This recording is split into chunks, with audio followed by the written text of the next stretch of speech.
بسم الله الرحمن الرحيم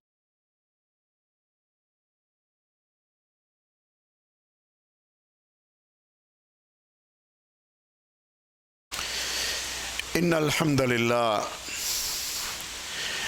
نحمده ونستعينه ونستغفره ونؤمن به ونتوكل عليه ونعوذ بالله من شرور أنفسنا ومن سيئات أعمالنا من يهده الله فلا مضل له ومن يضلل فلا هادي له وأشهد أن لا إله إلا الله وحده لا شريك له وأشهد أن محمدا عبده ورسوله أرسله بالهدى ودين الحق ليظهره على الدين كله ولو كره المشركون صلى الله على محمد وعلى آله وأصحابه وأتباعه أجمعين أما بعد فيا عباد الله أوصيكم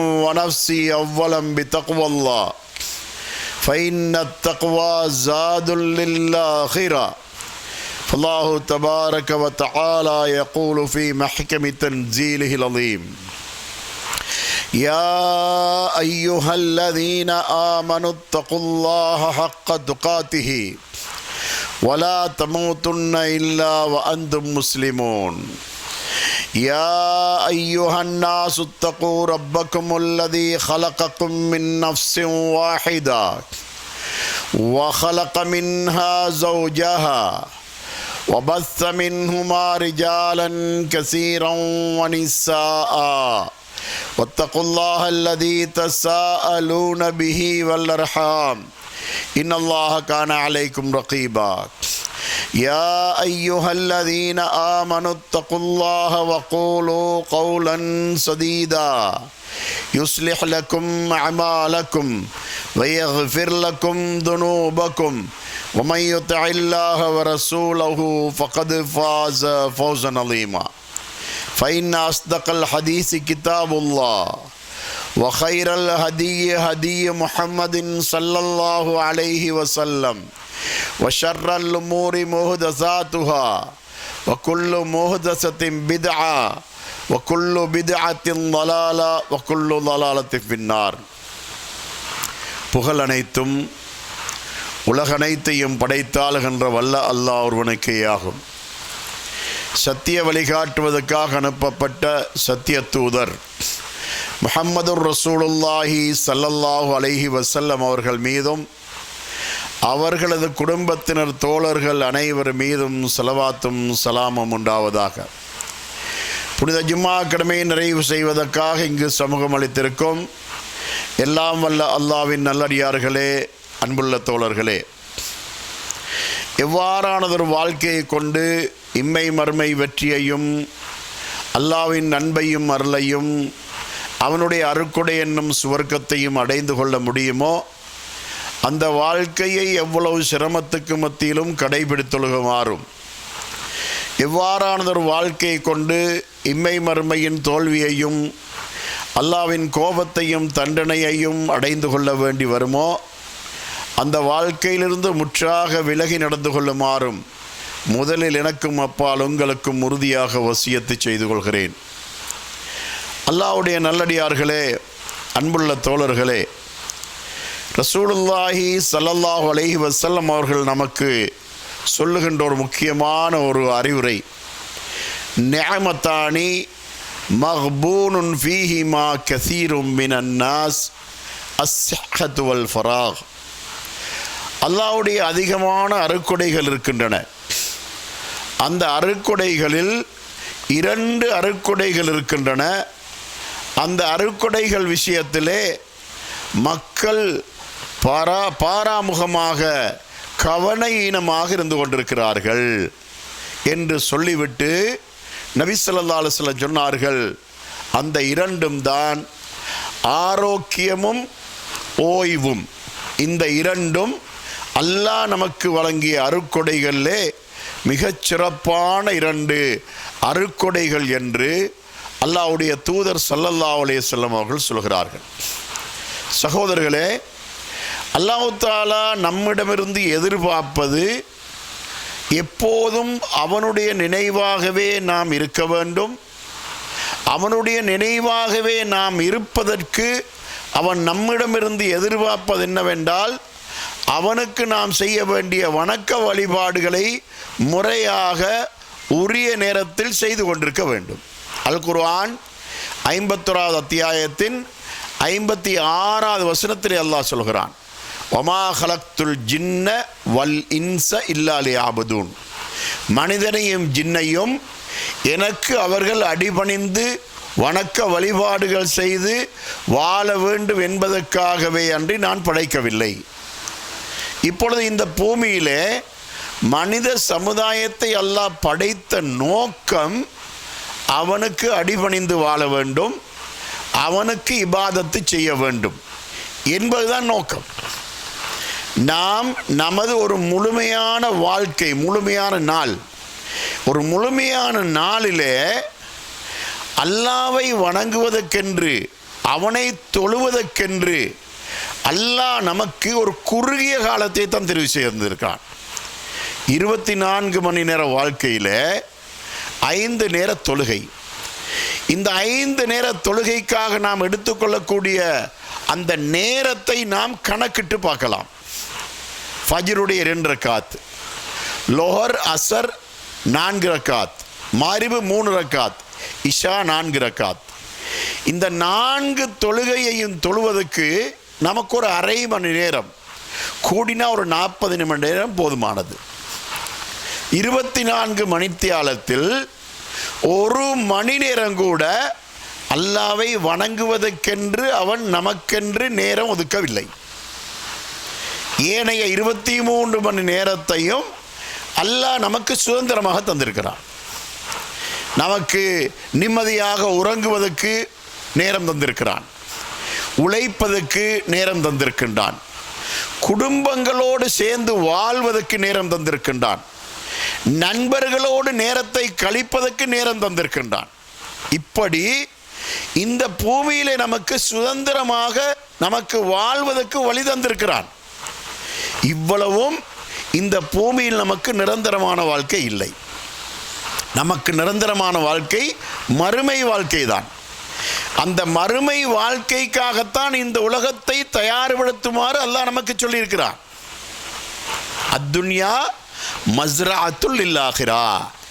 இந்த உலகம் மறுமைக்காக உழைக்கின்ற ஒரு இடம்தான் இந்த உலகம்.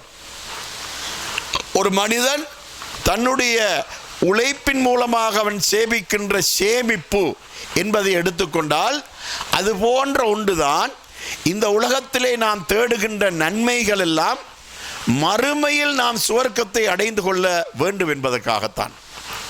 அப்படியான இந்த உலக வாழ்க்கை இருக்கின்றதே, இந்த உலக வாழ்க்கையில் நாம் அந்த மறுமைக்காக உழைக்கக்கூடிய இந்த உலக வாழ்க்கையை அல்லாஹ்வுடைய ஒரு கணிப்பீட்டோடு ஒப்பிட்டு பார்த்தால் ஒரு குறுகிய காலம்தான் இந்த உலகத்தில் வாழுகிறோம். நீண்ட காலம் வாழவில்லை, ஒரு குறுகிய காலம். திருமறை குர்ஆன் 22வது அத்தியாயத்தின் 47வது வசனத்தில் அல்லாஹ் சொல்கிறான், வைன்ன யௌமன் ஐந்த ரப்பிக கஅல்ஃபி ஸனத்தின் மிம்மா தஅதுன். உங்களது கணிப்பின்படியுள்ள 1000 வருடங்கள் அல்லாஹ்விடத்தில் ஒரு நாளுக்கு நிகரானதாகும். அல்லாஹ் ஒரு நாள் என்று சொல்லக்கூடிய காலத்தின் நீளம் எந்த அளவு என்று சொன்னால் நமது 1000 வருடம். அல்லாஹ்வுடைய கணிப்பின்படி நாமெல்லாம் இந்த உலகத்திலே மிக குறுகிய காலம் வாழுகிறோம். எந்த அளவு என்று சொன்னால் 100 வருடங்கள் இந்த உலகத்திலே ஒருவர் வாழ்ந்தார் என்று சொன்னால் அல்லாஹ்வுடைய கணிப்பின்படி 3 மணி நேரம் கூட இந்த உலகத்தில் வாழ்வதில்லை. அந்த அளவுக்கு குறுகிய கால வாழ்க்கையை தான் அல்லாஹு தஆலா நமக்கு இந்த உலகத்தில் வைத்திருக்கின்றான். ஆனால் மறுமை வாழ்க்கை இருக்கின்றதே, அது நிரந்தரமான வாழ்க்கை. அந்த வாழ்க்கைக்கு பின்னால் 3வது ஒரு வாழ்க்கை கிடையாது. நம்முடைய வாழ்க்கை என்ன? 2 வாழ்க்கை. இந்த உலக வாழ்க்கை ஒன்று, மறுமை வாழ்க்கை இரண்டாவது. இந்த இரண்டுக்கு பின்னால் மூன்றாவது ஒரு வாழ்க்கை இல்லை. அந்த இரண்டாவது வாழ்க்கை, அந்த மறுமை வாழ்க்கை நமக்கு நல்லதாக அமைந்தால் மட்டும்தான் நாம் சுவர்க்கத்தை அடைந்து கொள்ள முடியும், அல்லாஹ்வுடைய அன்பை அடைந்து கொள்ள முடியும், அல்லாஹ்வுடைய தண்டனையை விட்டு தப்ப முடியும், நரகத்தை விட்டு நம்மை காப்பாற்றி கொள்ள முடியும். அல்லாஹ் அதைத்தான் நம்மிடமிருந்து எதிர்பார்க்கிறான். சுவர்க்கத்தை அல்லாஹு தாலா படைத்து விட்டு அந்த சுவர்க்கத்தின்படி வாழுவதற்கு அல்லாஹ் நமக்கு வழிகாட்டி இருக்கின்றான். திருமறை குர்ஆன் 2வது அத்தியாயத்தின் 214வது வசனத்திலே அல்லாஹ் சொல்லி காட்டுகிறான்.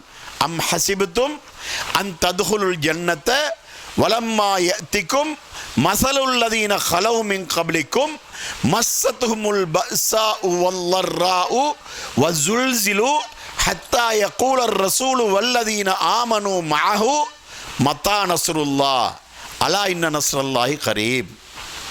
அல்லாஹ் நம்மை பார்த்து கேட்கிறான், உங்களுக்கு முன்னிருந்த சமுதாயத்துக்கு ஏற்பட்டது போல கஷ்டங்களும் துன்பங்களும் ஏற்படாமல் இலகுவாக சுவர்க்கத்தினுள் பிரவேசித்து விடலாம் என்று நீங்கள் நினைத்து கொண்டிருக்கின்றீர்களா?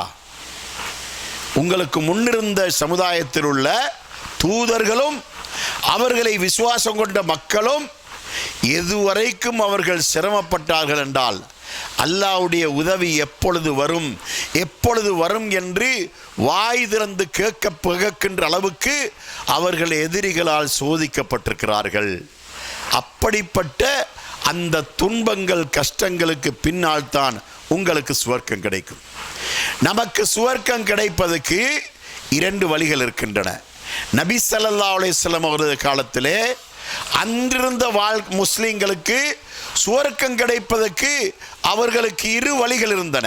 ஒன்று, அவர்கள் இஸ்லாத்தை ஏற்று வாழுகின்ற போது எதிரிகளால் அவர்கள் துன்புறுத்தப்பட்டார்கள்.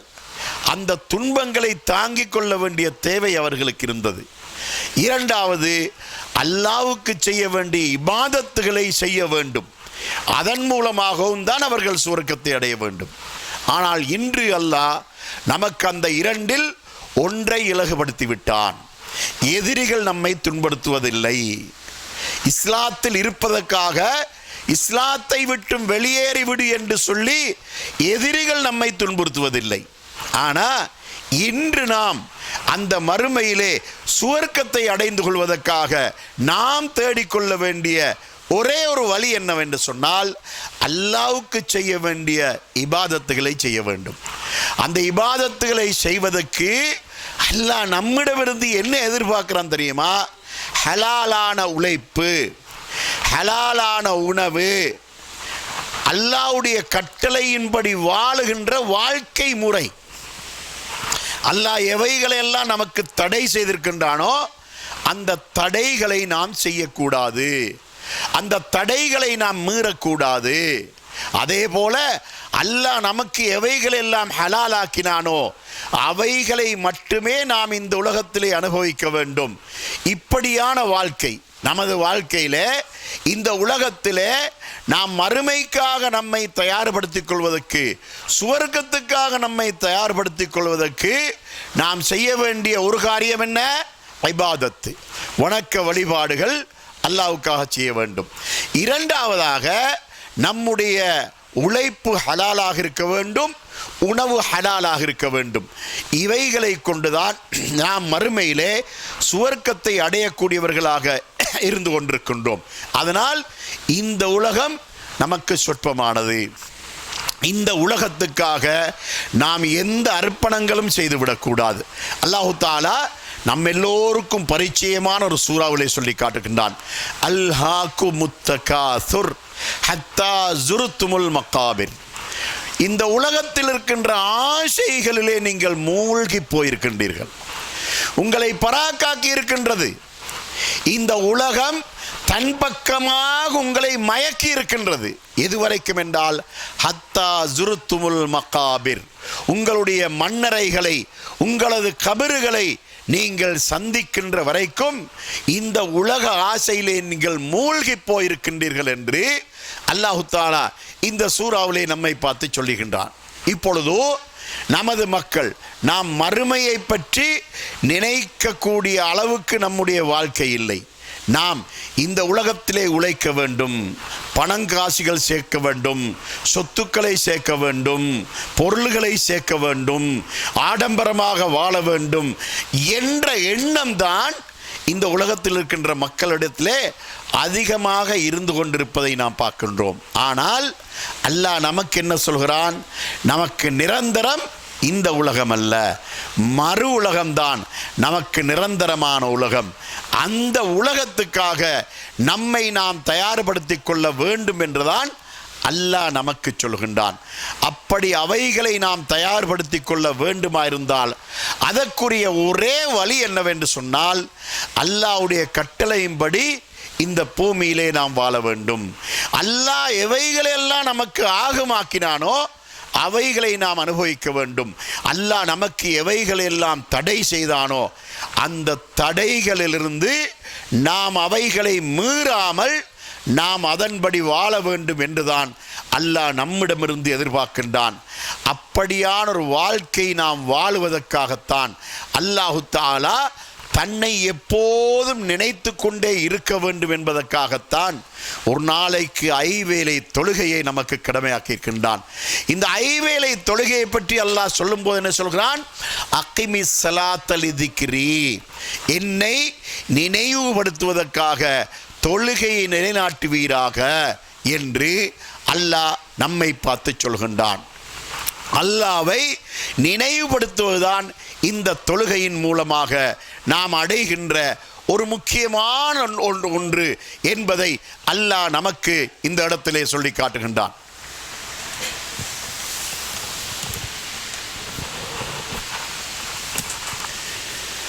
அல்ஹம்துலில்லாஹி ரப்பில் ஆலமீன், வஸ்ஸலாத்து வஸ்ஸலாமு அலா முஹம்மதின் ஸல்லல்லாஹு அலைஹி வஸல்லம் வ அலா ஆலிஹி வ ஸஹ்பிஹி அஜ்மஈன், அம்மா பாத். அல்லாஹ்வுடைய நல்லடியார்களே, அன்புள்ள தோழர்களே, அல்லாஹ்வை நினைவுபடுத்துவதற்காக தொழுவதென்று சொன்னால் இந்த தொழுகை இருக்கின்றதே, இந்த தொழுகையின் ஒவ்வொரு அம்சத்தையும் நாம் உற்று நோக்கும்போது அல்லாஹ்வுக்கு நமக்கும் இடையில் ஒரு நெருக்கமான ஒரு உறவை இந்த தொழுகை ஏற்படுத்துகின்றது. இந்த தொழுகையை பற்றி நபி ஸல்லல்லாஹு அலைஹி வஸல்லம் சொல்கிறார்கள், அஸ்ஸலாத்து மிஅராஜுல் முஃமினீன், தொழுகை என்பது மோமீன்களுக்கு ஒரு மிஅராஜ். மோமீன்களுக்கு மிஅராஜ் என்று ஏன் சொன்னார்கள் தெரியுமா? மிஅராஜ் என்றால் என்ன? நபி ஸல்லல்லாஹு அலைஹி வஸல்லம் அவர்கள் அல்லாஹ்விடத்திலே நேரடியாக சென்று 7 வானங்களையும் தாண்டி அல்லாஹ்வுடைய அரிசி வரைக்கும் சென்று அல்லாஹ்வை சந்தித்த போது அல்லாஹ்வோடு நடத்திய அந்த உரையாடலுக்குத்தான் மிஅராஜ் என்று சொல்வது. அல்லாஹ் நபிகளாரோடு பேசினான், நபிகளார் அல்லாஹ்வோடு பேசினார்கள். இதுதான் மிஅராஜ். அந்த மிஅராஜுக்குத்தான் நமது தொழுகையை ஒப்பிடுகிறார்கள். ஏன்? இந்த தொழுகையை கொஞ்சம் உற்று நோக்கி பாருங்கள் சகோதரர்களே. இன்றைக்கு நமது கையில் மொபைல் ஃபோன் இருக்கின்றது. இந்த மொபைல் ஃபோனிலே எத்தனை விதமான, நாம் இந்த மொபைல் ஃபோனை பயன்படுத்துவதற்கு முன்னதாக நமக்கு தெரியாத பல வகைகளை எல்லாம் இதன் மூலமாக நாம் தெரிந்து கொண்டிருக்கின்றோம். இதில் வாட்ஸ்அப் இருக்கின்றது, ஃபேஸ்புக் இருக்கின்றது, யூடியூப் இருக்கின்றது, இன்ஸ்டாகிராம் இருக்கின்றது, இப்படி பல வகைகள் இந்த ஃபோனில் இருக்கின்றன. இவைகளையெல்லாம் நாம் பயன்படுத்துவதன் மூலமாக நாம் நிறைய நன்மைகள் அடைகின்றோம். அதே போல மக்கள் தீமைகளையும் அடைகிறார்கள். இந்த மொபைல் ஃபோனை பற்றி எதுவுமே தெரியாமல் இருந்த நமக்கு இதை நாம் கற்றுக்கொண்ட போது தெரிய வந்ததா இல்லையா? இதே மாதிரியாக இந்த மொபைல் ஃபோன் நாம் பார்ப்பதனால, இதில் இருக்கின்ற அம்சங்களை தெரிந்து கொள்வதனால் நமக்கு மறுமைக்கு எந்த பயனும் கிடையாது, சுவர்க்கத்துக்கு ஒரு பயனும் கிடையாது. ஆனால் இந்த மொபைல் ஃபோன் மூலமாக பயானுகளை கேட்போமாயிருந்தால், மார்க்கத்தை படிப்போம் என்றால் அதற்கு நன்மை உண்டு. ஆனால் இந்த தொழுகை இருக்கின்றதே, இந்த தொழுகையை நாம் முழுமையாக கற்றுக்கொள்ள வேண்டும். ஏனென்றால் துரதிர்ஷ்டவசம் என்ன, நமது தாய்மொழி தமிழாக இருக்கின்றது, நமது தாய்மொழி அரபு அல்ல. அரபு நமது தாய்மொழியாக இருந்தால் இந்த தொழுகையின் ஆரம்பம் முதல் இறுதி வரைக்கும் தொழுகையினுள்ளே என்ன அடங்கி இருக்கின்றது என்பதை நாம் விளங்கி கொள்ள நம்மால் முடியும். ஆனால் நமது தாய்மொழி தமிழாக இருக்கின்ற காரணத்தினால இந்த தொழுகையினுள்ளே என்ன இருக்கின்றது என்பது தெரியாத காரணத்தினால சடங்குக்காக சம்பிரதாயத்துக்காக தொழுவது போன்றுதான் நமது மக்கள் இன்று தொழுகிறார்கள். ஆனால் அப்படி தொழக்கூடாது. நாம் இந்த தொழுகையை கற்றுக்கொள்ள வேண்டும். கம்ப்யூட்டர் எடுத்துக்கோங்க. இந்த கம்ப்யூட்டர் என்பதை கற்றுக்கொண்டதன் மூலமாகத்தான் அதிலிருந்து நாம் நிறைய விஷயங்களை தெரிந்து கொள்கின்றோம். ஐடி என்ற கலையை கற்றுக்கொண்டதனால்தான் அதன் மூலமாக பல விஷயங்களை தெரிந்து கொள்கின்றோம். அந்த அளவுக்கு அவையெல்லாம் நமது ஜீவனோபாயத்துக்காக, இந்த உலக தேவைகளுக்காகத்தான் அவைகளை பயன்படுத்துகின்றோம். ஆனால் தொழுகை அப்படி அல்ல.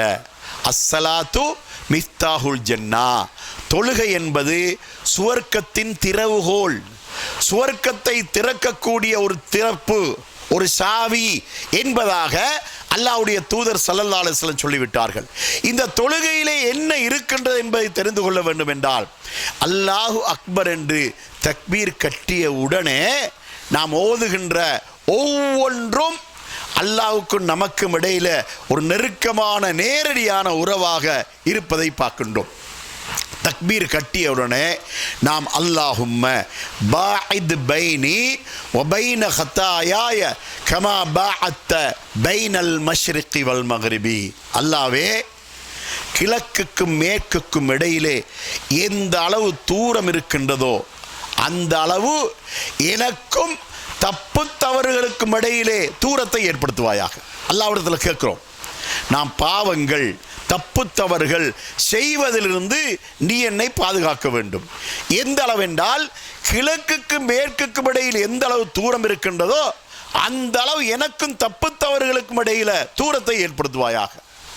அதே போல வனக்னி மின் ஹத்தாயாய கமா யுனக்க சௌபுல் அபியல் மினத் தனஸ். வெள்ளை ஆடை அழுக்கடைந்திருக்கின்ற போது அதை கழுவி சுத்தம் செய்தால் எந்த அளவுக்கு தூய வெள்ளையாகி பரிசுத்தமாகுமோ அதுபோல எனது உள்ளத்தில் இருக்கின்ற பாவக்கரைகளை கழுவி பரிசுத்தமாக்குவாயாக அல்லாஹ்விடத்தில் கேட்கிறோம். இது அல்லாஹ்விடத்தில் நாம் நேரடியாக உரையாடுகிறோம். இதைத்தான் நபி ஸல்லல்லாஹு அலைஹி வஸல்லம் மிஅராஜுல் மூமின் சொன்னாங்க. மூமினுடைய மிஅராஜ் என்று இதைத்தான் சொன்னார்கள். நபி அவர்கள் எப்படி அந்த அரிசி வரைக்கும் சென்று அல்லாஹ்வோடு உரையாடினார்களோ அந்த உரையாடலை நாம் ஒவ்வொரு தொழுகையிலும் அல்லாஹ்வோடு உரையாடுகின்றோம், அல்லாஹ்வோடு பேசுகிறோம். வெள்ளையாடை அழுக்கடைந்தால் அதை கழுவினால் எப்படி அது தூய வெண்மையாகுமோ அதுபோல என்னுடைய பாவக்கரையிலிருந்து என்னை பரிசுத்தமாக்குவாயாக அல்லாஹ்வை பார்த்து கேட்கிறோம். அதற்கு பின்னால் சூரத்துல் ஃபாத்திஹாவை தொடங்கி அவுது சொல்லி பிஸ்மின்னு சொன்னதுக்கு பின்னால் அல்ஹம்துலில்லாஹி ரப்பில் ஆலமீன், உலகத்தார்களை ஆளும் அல்லாஹ்வுக்கே எல்லா புகழும், அர் ரஹ்மான் இர் ரஹீம், அவன் அளவற்ற அருளாளன் நிகரற்ற அன்புடையோன், மாலிகி யௌமித்தீன், அவன் நியாய தீர்ப்பு நாளின் எஜமானனாக இருக்கிறான். அல்லாஹ் சொல்கிறோம், அல்லாஹ்வை பார்த்து சொல்கிறோம். நியாய தீர்ப்பு நாளின் எஜமானன் என்று சொல்கிற இந்த வார்த்தையை நாம் ஓதுகின்ற நேரத்திலேயே நமக்கு மறுமை மனக்கண்ணுக்கு முன்னால் வந்துவிட வேண்டும். மஹ்ஷர் மைதானத்திலே நாம் எல்லோரும் விசாரணைக்காக எழுப்பி நிறுத்தப்படுவோம். யாரெல்லாம் அங்கு மீசான் என்ற ஒன்று இருக்கின்றது, நன்மை தீமைகள் நிறுக்கப்படும். நான் நன்மைகளை அதிகம் செய்திருந்தால் மட்டும்தான் சுவர்க்கம் செல்ல முடியும். பாவங்கள் செய்யாமல் நன்மைகள் செய்திருந்தால் மட்டும்தான் என்னால் சுவர்க்கம் செல்ல முடியும். நன்மைகள் செய்வதற்கு பதிலாக பாவங்கள் செய்திருந்தால் சுவர்க்கம் பிரவேசிக்க எனக்கு தகுதி கிடையாது, நான் நரகம் செல்ல வேண்டி வரும் என்ற அந்த உணர்வை ஏற்படுத்துகின்ற ஒரு நேரம்தான் இந்த மாலிகி யௌமித்தீன். மாலிக் யௌமித்தீனை சொல்லும்போது நமக்கு மஹ்ஷர் மைதானம் நமது மனக்கண்ணுக்கு முன்னால் வந்துடணும். அல்லாஹ் மறுமையில் என்னை எழுப்பி விசாரிப்பான். விசாரிக்கிற நேரத்தில் என்னுடைய வாழ்க்கையில் நான் நன்மைகள் செய்திருந்தால் மட்டும்தான் சுவர்க்கம் செல்ல முடியும். பாவம் செய்திருந்தால் சுவர்க்கம் செல்ல நான் தகுதி பெற மாட்டேன், நரகம் செல்ல வேண்டி வரும் என்ற அந்த உணர்வை ஏற்படுத்தக்கூடிய ஒரு ஆயத்து தான் மாலிக் யௌமித்தீன்.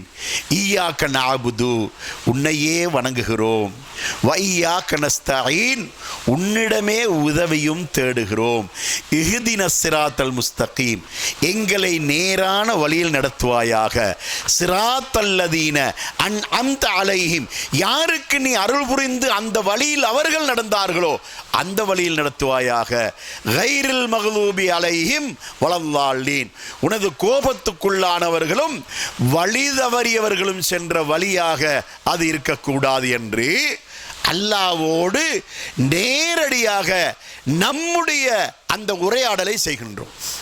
அல்லாஹ்வை பார்த்து என்ன சொல்வோம்? உன்னையே வணங்குகிறோம், வேறு எவரையும் வணங்க மாட்டோம், உன்னிடமே உதவியும் தேடுகிறோம், வேறு எவரிடத்திலும் உதவியும் தேட மாட்டோம். சகோதரர்களே, இன்று உங்களுக்கு தெரியும், நாவூர், அஜ்மீர், முத்துப்பேட்டை இப்படியான இடங்களிலெல்லாம் தர்காக்களுக்கு சென்று மக்கள் தங்களுடைய தேவைகளை அங்கு அடங்கி இருப்போரிடத்திலே நேரடியாக கேட்கிறார்கள்.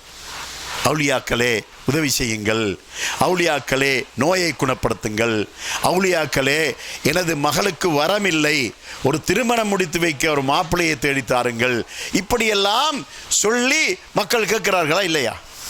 ஏன் கேட்கிறார்கள்?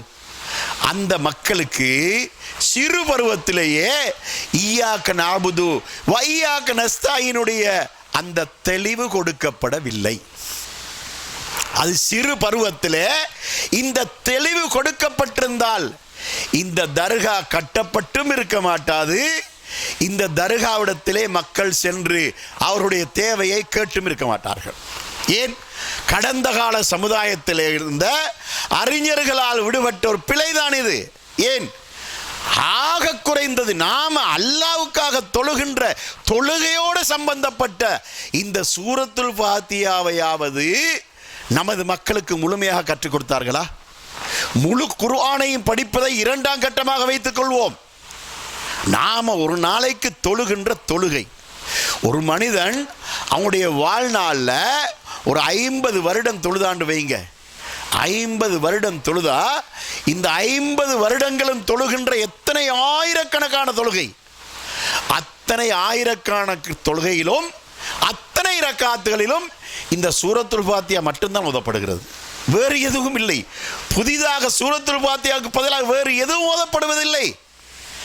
இந்த சூரத்துல் ஃபாத்தியாவை நாம ஓதும் போது ஈயாக்க நஅபுது வ ஈயாக்க நஸ்தஈன் என்பதனுடைய அர்த்தம் தெரிந்த நிலைமையில் ஓதியிருந்தால் இந்த மக்கள் அல்லாஹ்விடத்தில் கேட்பதை இந்த தர்காக்களிடத்திலே போய் கேட்க மாட்டார்கள். அல் குர்ஆன் 4வது அத்தியாயத்தின் 48வது வசனமும் அதே அத்தியாயம் 116வது வசனமும் மிக கடுமையான ஒரு எச்சரிக்கை செய்கிறது. இன்னல்லாஹ லா யக்ஃபிரு ஐயுஷ்ரக பிஹி வ யக்ஃபிரு மா தூன தாலிக லிமன் யஷா. அல்லாஹ் தனக்கு இணை கற்பிக்கப்படுவதை ஒருபோதும் மன்னிக்க மாட்டான், தனக்கு ஷிர்க் வைக்கப்படுவதை, இணை வைக்கப்படுவதை ஒருபோதும் மன்னிக்க மாட்டான், அதல்லாத எந்த குற்றமாயினும் நாடியவர்களுக்கு மன்னிப்பான் என்பதாக அல்லாஹ் சொல்லுகிறான். பாருங்கள், இந்த ஷிர்க்கை அறியாமையின் காரணமாக நமது மக்கள் செய்வதற்கான அதிகமான காரணம், அதிகபட்சமான காரணம் என்ன? இந்த சூரத்துல் ஃபாத்தியாவுடைய அர்த்தம் தெரியாது. இந்த சூரத்துல் ஃபாத்தியாவுடைய அர்த்தம் தெரிந்திருந்தால் ஈயாக்க நஅபுது, உன்னையே வணங்குகிறோம், வணக்கம் உனக்கு மட்டும்தான், வ ஈயாக்க நஸ்தஈன், உன்னிடமே உதவி தேடுகிறோம், வேறு எவரிடத்திலும் உதவி தேட மாட்டோம், இஹ்தின ஸிராத்தல் முஸ்தகீம், எங்களை நேரான வழியில் நடத்துவாயாக. அது எந்த வழி? ஸிராத்தல்லதீன அன்அம்த அலைஹிம், நீ யாருக்கெல்லாம் அருள் புரிந்து அந்த வழியில் அவர்கள் சென்றார்களோ அந்த வழியில் எங்களை வழி நடத்து. அல்லாஹ்வுடைய அருள் பெற்று நேர்வழி சென்றவர்கள் யார்? நபிமார்கள், ரசூல்மார்கள், சஹாபாக்கள், சாலிஹீன்கள், சுஹதாக்கள் என்ற நல்லடியார்கள் சென்ற வழிதான் அல்லாஹ்வுடைய அருள் பெற்று நேர்வழி நடந்த வழி. அப்படியான வழியில் எங்களை நடத்துவாயாக என்று அல்லாஹ்விடத்தில் கேட்கிறோமே. சகோதரர்களே, மனச்சாட்சியை தொட்டு கேட்டு பாருங்கள். இந்த சூரத்துல் ஃபாத்திஹாவுடைய அர்த்தம் இதுவரைக்கும் நம்மில் எத்தனை பேருக்கு தெரியும்? இந்த மொழிபெயர்ப்பை கற்றுக்கொள்ள வேண்டும் என்று நம்மில் எத்தனை பேர் முயற்சி செய்தார்கள்? அது மட்டுமல்ல, 2 சுஜூதுக்கு நடுவிலே நாம் ஓதுகின்ற அந்த ஒரு முக்கியமான ஒரு துஆ, ரப்பிக்ஃபிர்லி வர்ஹம்னி வஹ்தினி வஆஃபினி வர்ஸுக்னி.